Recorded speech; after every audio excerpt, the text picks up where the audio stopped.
अच्छा अंजना जी, आपने इतने बड़े बड़े बॉलीवुड स्टार्स के साथ काम किया और बाद में फिर उनके माँ के किरदार भी किए और आप। फिर मैं इतने बड़े बड़े स्टार की माँ बन गई। उस वक्त वो लोग स्टार नहीं थे। पहली फिल्म अच्छा। अजय देवगन की जी थी, जी। उसमें वो स्टार नहीं थे। माधुरी दीक्षित की पहली फिल्म थी, वो स्टार नहीं थी। करिश्मा की पहली फिल्म, ममता कुलकर्णी की पहली फिल्म। उस जमाने में जितने एक्ट्रेस स्टार, अभी जो स्टार हो गए, अक्षय कुमार की पहली फिल्म, इन सारे जो आज वो लोग स्टार्स हैं, उनकी माँ मैं थी। जी, आपने बहुत सारे किरदार अदा किए हैं, आपने एज अ हीरोइन भी काम किया। आपकी एक फिल्म थी जो जो है शुरू में रिलीज नहीं हुई थी। अस्सलाम वालेकुम मुअज़्ज़िज़ ख़वातीनो हज़रात, मैं हूँ जानज़ेब अवान और आज हमारे साथ बॉलीवुड से कॉल पर मौजूद हैं एक ऐसी शख्सियत जिन्होंने फिल्म इंडस्ट्री को एक अच्छा खासा वक्त दिया है। बहुत अच्छे अच्छे किरदार किए, अपनी जवानी में एज अ हीरोइन किरदार किए, फिर बाद में माँ के किरदार किए, बड़े बड़े बॉलीवुड स्टार की अंजना मुमताज़ जी की। आदाब अंजना जी। आदाब। क्या हाल चाल हैं आप आपके? सबको, मैं ठीक हूँ। और मुझे आज बहुत खुशी हो रही है कि मैं आपसे, पाकिस्तान के लोगों के साथ, सबको मेरे बारे में सबको आज पता चलेगा कि मैं कहाँ से आई हूँ, कैसे काम शुरू किया। तो मुझे बहुत खुशी हो रही है कि हमारे यहाँ से पाकिस्तान में भी लोग मुझे प्यार करते हैं और मेरे बारे में जानना चाहते हैं। इसलिए बहुत बहुत शुक्रिया। सबसे पहले तो आपका बहुत शुक्रिया कि आपने इंटरव्यू के लिए वक्त निकाला। बहुत शुक्रिया आपका। ठीक है, और मेरी तरफ बोलिएगा। से और पाकिस्तान की तरफ से ढेर सारा प्यार आपको। मेरा भी बहुत सारा। अंजना जी, आपने बहुत सारे किरदार अदा किए हैं, आपने एज अ हीरोइन भी काम किया। आपकी एक फिल्म थी जो जो है शुरू में रिलीज़ नहीं हुई थी, कुछ टाइम के लिए रुक गई थी, तो उसके बारे में प्लीज़ आप हमें बताएं, क्या जर्नी रही, कैसी जर्नी रही आपकी? मेरी जर्नी तो, मैं बहुत ही मिडिल क्लास घर की लड़की थी। और मुझे, मेरी माँ को मुझसे ज्यादा मुझे कुछ बनाना चाहती थी। एज ए डांसर ही बनाना चाहती थी, चाहती थी कि मेरी बेटी बहुत बड़ी डांसर बने, और वो भी क्लासिकल डांस। और मैंने कथक सीखा है। और बट वो मेरे जो गुरु जी थे जो मुझे डांस सिखाते थे, वो मुझे उस वक्त पाकिजा की शूटिंग हुआ करती थी। तो वो, मैं छोटी थी तो वो मुझे, हमें हमें कहते थे कि मैं शूटिंग पे जाता हूँ, वहां पे मुजरे का बहुत सारा मुजरे का सेट लगा हुआ है, और उसमें से मैं भी एक डांस मास्टर हूँ, जिसमें मुझे लड़कियों को सिखाना है, बताना है। तो हमने कहा हमें भी एक दिन ले जाइए अपने शूटिंग पे, हम भी देखना चाहते हैं शूटिंग। तो उन्होंने कहा ठीक है। एक दिन वो हमें ले गए अपने शूटिंग पे, और शूटिंग पे ले गए तो हमें फिर वो, क्या बोलते, जैसे लगा कि बस अब हर वक्त ही शूटिंग देखनी है। जब भी स्कूल से छुट्टी होती थी, मेरी मम्मी और मुझे वो लेके जाते थे, और वहां पे पाकिजा की शूटिंग में हम देखते थे। बट हम मीना कुमारी को कभी मिलने नहीं मिला, क्योंकि वो कभी कभार आती थी, और हम मुजरा चलता था, हम देखते थे, बैठते थे। और फिर इतने में फिर एक दिन ऐसा मौका आया कि हताश होके हम घर ही जा रहे थे, तो मीना कुमारी की गाड़ी आ गई। गाड़ी मेरे सामने रोकी, और मुझे देख के उन्होंने कहा कि तुम्हारा नाम क्या है। मैंने अपना नाम बताया। तुम क्या करती हो? मैंने कहा मैं पढ़ती हूँ। तो बोला नहीं, तो तुम यहाँ क्या कर रही हो? मैंने कहा मुझे शौक है ये सब। मेरी मम्मी ज्यादा मेरे बारे में बात कर रही थी, तो उस वक्त तो मम्मी साथ में रहती थी तो मम्मी ही करती थी। तो उन्होंने कहा कि नहीं, तुम काम करना चाहती हो? हमने कहा नहीं, करना तो चाहती हूँ, मगर अभी। तो बोली नहीं, अभी तो तुम पढ़ाई करो, पढ़ाई पूरी करो, और फिर आ जाओ हमारे पास। कहा ठीक है। तो शूटिंग में तुम आया करो, बैठो।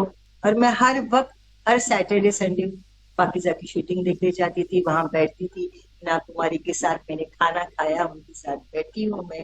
तो मैं अपने आप को खुश नसीब समझती हूँ कि इतनी बड़ी हमारी इंडिया की ग्रेट एक्ट्रेस मीना कुमारी के साथ मैंने बैठ के खाना खाया, उनके साथ बैठी हूँ।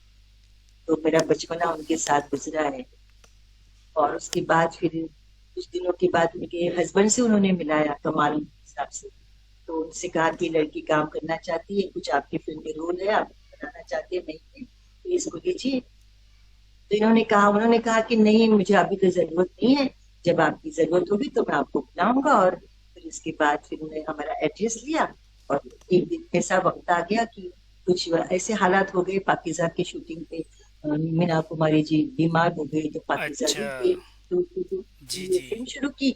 और फिर वो फिल्म में फिर उन्होंने मुझे लिया। और उस फिल्म में पहले तो दूसरी हीरोइन थी जिसका नाम उन्होंने अलसबा रखा था।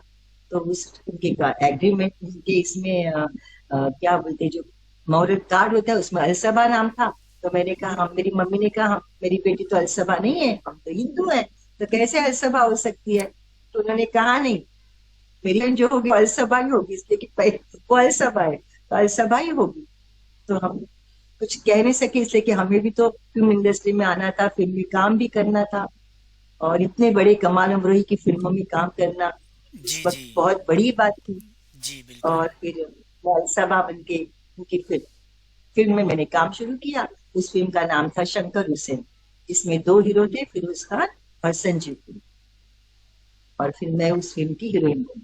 बट खुशकिस्मत, सब समझे बदकिस्मती थी मेरी कि वो फिल्म पूरी नहीं हो सकी, क्योंकि मीना कुमारी ठीक हो गई, पाकिजा वापस शुरू हो गई।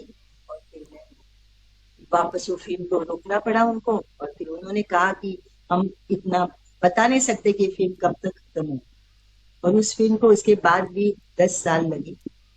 और अच्छा। मैं 10 साल में तो आगे बढ़ती जा रही थी, मेरी उम्र होती जा रही थी। तो फिर हमने कहा कि हमें आजाद कर दीजिए, क्योंकि आपके कॉन्ट्रैक्ट से हम नहीं, कितना देंगे, मुझे बहुत सारी ऑफर्स आ रही थी। और फिर मुझे उन्होंने कहा कि ठीक है, आप बाहर काम कर सकते हैं। और वो पिक्चर कभी बनी नहीं। और उसके बाद फिर उनके बहन भाई जो थे, मीना कुमारी की बहन के हस्बैंड महमूद अली, जी महमूद तो जानते होंगे आप, जी। बहुत जी बड़े जानता हूँ स्टार है मैं। हमारे इंडिया जी जी। के। तो उन्होंने मुझे अपनी फिल्म में साइन किया। और उसके बाद उनके ही दोस्त थे, उनके डैडी जो थे, उन्होंने मुमताज अली, उन्होंने एस मुखर्जी, जो शशिधर मुखर्जी उस जमाने के बहुत बड़े प्रोड्यूसर डायरेक्टर थे। और उन्होंने उनको भी एक हीरोइन चाहिए थी अपने फिल्म के लिए। और उन्होंने कहा कि हमारे पास एक हीरोइन है, आपके पास मैं भेज देता हूँ, आप देखिए उनको और आप उनको ले लीजिए। और मैं गई उनसे मिलने के लिए, और जाते ही उन्होंने कहा कि हमें तो ऐसी हीरोइन चाहिए। और उस फिल्म में मैं हीरोइन हूँ। उस फिल्म का नाम संबल। और अच्छा। उनके बेटे थे। माँ का आंचल मूवी आपकी सेकंड मूवी थी, उसकी क्या कहानी है? माँ का आंचल मेरी सेकंड फिल्म नहीं थी। उसके बाद मेरी फिल्म थी महुआ। अच्छा। बाद मैंने और 2-3 फिल्म में काम की, मैंने काम किया था। और उसके बाद फिर माँ का आंचल में काम किया। अच्छा अंजना जी, आपने इतने बड़े बड़े बॉलीवुड स्टार्स के साथ काम किया और बाद में फिर उनके माँ के किरदार भी किए, और आपके माँ के किरदार मुझे बहुत अच्छे लगे और बहुत अच्छे तरीके से आपने उनको परफॉर्म किया। अजय देवगन की माँ का भी किरदार आपने किया, रवीना टंडन, गोविंदा, और भी बहुत से आर्टिस्टों से। तो कैसी जर्नी वो रही और कितना मज़ा आता था? माँ के किरदार में आपको ज़्यादा मज़ा आया या हीरोइन के किरदार में? अपने अपने दौर की बात है ये। नहीं, एक्चुअली मुझे मजा तो आया, माँ के किरदार में ही मजा आया। हीरोइन के तो मैंने बहुत काफी से कुछ मैंने काम नहीं किया। बट उसके बाद मैंने बहुत सारी मराठी फिल्मों में काम किया, जिसमें जो बहुत हिट हुई थी उस वक्त। गुजराती फिल्मों में काम किया, वो भी हिट हो गई थी। और उसके बाद मेरी शादी हो गई थी, बच्चा हो गया था, तो मैंने अपना काम छोड़ दिया था कुछ साल के लिए। और अचानक फिर मुझे ये बुनियाद टीवी सीरियल मिल गई। और उस सीरियल से मैं माँ बन गई। और फिर मैं इतने बड़े बड़े स्टार की माँ बन गई। उस वक्त वो लोग स्टार नहीं थे। पहली फिल्म अच्छा। अजय देवगन की जी थी, जी। उसमें वो स्टार नहीं थे। माधुरी दीक्षित की पहली फिल्म थी, वो स्टार नहीं थी। करिश्मा की पहली फिल्म, ममता कुलकर्णी की पहली फिल्म। उस जमाने में जितने एक्ट्रेस स्टार, अभी जो स्टार हो गए, अक्षय कुमार की पहली फिल्म, इन सारे जो आज वो लोग स्टार्स हैं, उनकी माँ मैं थी। और मुझे इस बात का बहुत फक्र है, गर्व है। मैं इन सारे इतने बड़े एक्टर्स लोगों की माँ थी। और उसके बाद गोविंदा, मिठुन चक्रवर्ती, अनिल कपूर, जैकी श्रॉफ, जी जी। सबकी मैं माँ बनी। बहुत अच्छे किरदार, आपके यादगार जर्नी रही है। मुझे तो उन्होंने इतनी इज्जत की कि मैं आपको बता नहीं सकती। तो अब इन फ्यूचर आप कोई और काम कर रही हैं इंडस्ट्री में, या ब्रेक ले लिया आपने?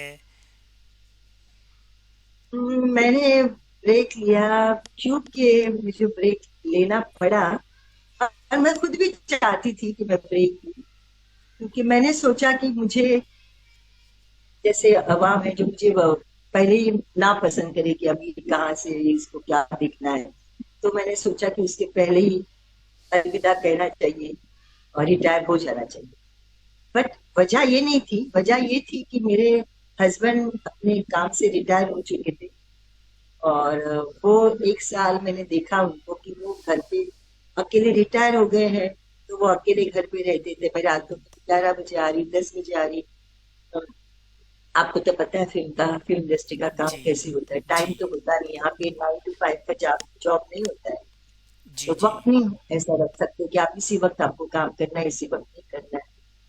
तो फिर मेरा आना, घर पे आना, कभी मैं 11 बजे आ रही, कभी देर से आ रही, कभी नाइट शूटिंग के लिए रात को जा रही। और मेरे मियाँ जो थे वो घर पे बैठे हुए अकेले हैं, वो रिटायर है। अभी वो, मैं जब आती थी तो वो खाना खा चुके होते थे, और क्योंकि मैं उनसे कहती थी कि आप खाना खा के सो जाइए क्योंकि मुझे आने में देरी हो जाएगी, एक शॉट हुआ नहीं है। तो फिर वो, तो मुझे लगा कि ये तो नहीं चलेगा, ऐसा तो नहीं होना जी चाहिए जी। कि अपने घर परिवार तो नहीं मैं ऐसा कर सकती। तो मैंने उनके साथ 1 साल के बाद रिटायरमेंट इस काम से ली, जबकि ये मेरा काम, ये मेरा प्यार है जो ये मैं काम करती थी, मगर उसके लिए मुझे सेक्रीफाइस तो करना ही पड़ेगा अपनी फैमिली। तो मैंने किया, और मैं अभी बहुत खुश हूँ ऐसे कि मुझे, अभी मैं अपने परिवार के साथ हूँ, अपने बेटे के साथ हूँ जिसकी शादी हुई है, उसका मेरा पोता है घर, तो अपनी फैमिली के साथ मैं बहुत खुश हूँ। ऐसा नहीं कि मैं अभी कुछ मिस कर रही हूँ अपने काम। चलें, ये तो बहुत अच्छी बात है। अभी जी, पाकिस्तान के बारे में और पाकिस्तान के लोगों को क्या पैगाम देना चाहेंगी आप? मैं तो यही कहूंगी कि आज वो लोग मुझे प्यार करते, पसंद करते हैं आज भी। और आपने जैसे कहा कि पाकिस्तान के लोग आपसे, आपके बारे में जानना चाहते हैं और आपको पसंद करते हैं, तो मुझे इस बात की बहुत खुशी हो रही है कि पाकिस्तान भी, ये हमारा ही है, लोग सब एक ही है। तो वहां भी मुझे इतना प्यार कर रहे हैं, प्यार मिल रहा है, इससे मुझे बहुत खुशी हो रही है। बहुत और मैं शुक्रिया। क्या कहूँ, बहुत शुक्रिया अंजना जी। शानवी, बहुत बहुत थैंक यू। हाय, आई मंजना मुमताज, जहांगीर का चैनल जरूर देखिए। बहुत शुक्रिया अंजना जी। जी नाजरीन, हमारे साथ इंडिया से कॉल पर मौजूद थी अंजना मुमताज़ जी। मुझे और इन्हें इजाज़त दीजिए, इंशाल्लाह नेक्स्ट प्रोग्राम में एक नए सेलिब्रिटी के साथ मुलाकात होगी। तब तक के लिए अल्लाह हाफिज़।